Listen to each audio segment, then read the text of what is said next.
Here's Whitmore. Whitmore has taken the lead. The old man's gonna do it. It's Whitmore in the Breeders Cup Sprint. What's up, everybody? Mike Somich coming at you for RacingDudes.com, and I'm here today to preview the Breeders Cup Juvenile Fillies here. We're going a mile and 16th over Keeneland's dirt course. This is race number 7 on Friday's card, part of the Future Stars card here, and we've got a phenomenal race, a wide open Breeders Cup Juvenile Fillies this year. You've got Chocolate Gelato, who's going to be your favorite and going to be a deserving favorite here, 7-2 on the morning line for the Todd Pletcher barn. I love this horse. It was a little disappointing in debut.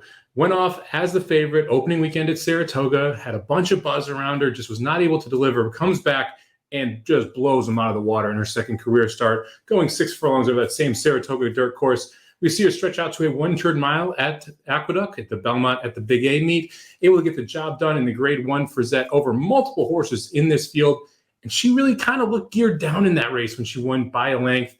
Love her, love what she's doing and how she's training up to this Breeders' Cup. She has been talked about horse coming out of that Saratoga meet and very much deservingly to be that way. We've got another interest in here in Todd Pletcher, 12-1 on the morning line.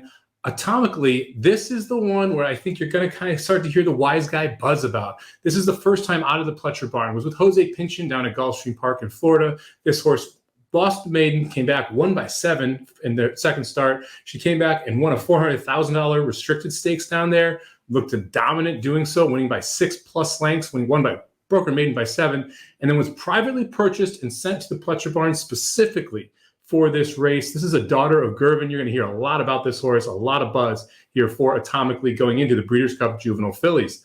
Last two horses I want to cover real quick are the horses that are coming out of the prep in a lot of ways for this. The Alcibiades, which was over this Keeneland dirt course at a mile and 16th. Your second place finisher, Chop Chop. This is the first time she tried the dirt course for Brad Cox. Joel Rosario rode that day. He'll be back on her on Friday.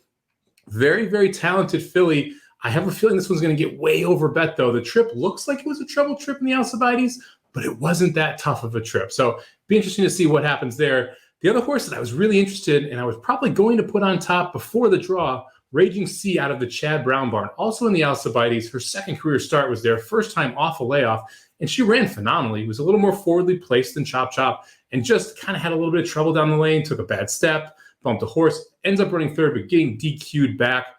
I'm interested in Raging Sea. It's all about the price now for me. Look, if this horse drew, that, let's say 3 to 9 posts, I would have been very interested in Raging Sea. But in the 14 post, especially at this mile and 16th configuration, which is short to the first turn, short finish line, it is extremely difficult to win. So a little concerned about the post for Raging Sea, although I think she has the talent to get the job done. All in all, I'm going to put the two pleasures on top here. Give me Chocolate Gelato as your winner. 7-2 is a fair price. Not sure we're going to get that on race day. Atomically, I'm interested in as well, especially at 12-1. I don't think we're getting that. I think this horse is going to get bet down into that 6 to 7-1 range. But this will be my second pick in this spot. I'll put Raging Sea in third. So give me Chocolate Gelato over Atomically. All Pletcher exactly here in the Breeders' Cup Juvenile Fillies here on Friday, race number 7 from Keeneland. Thank you very much for checking out this preview. Make sure you check out YouTube /Racing Dudes for all the previews coming up this week from the Breeders' Cup, as well as live shows on Thursday, Friday, and Saturday. Slim will be back on Wednesday, so we're going to just have tons of Breeders' Cup coverage. Make sure you subscribe to the channel. We'll see you at the track. RacingDudes.com is your home for the best betting tips and coverage for the 2022 Breeders' Cup. Our wagering guides have cashed for thousands. You cannot miss our 2022 Inside Track wagering guide to the Breeders' Cup. So hurry up and subscribe, then go to RacingDudes.com. Check out the free picks for every race, every track across the country, and the Inside Track to the Breeders' Cup wagering guide available soon.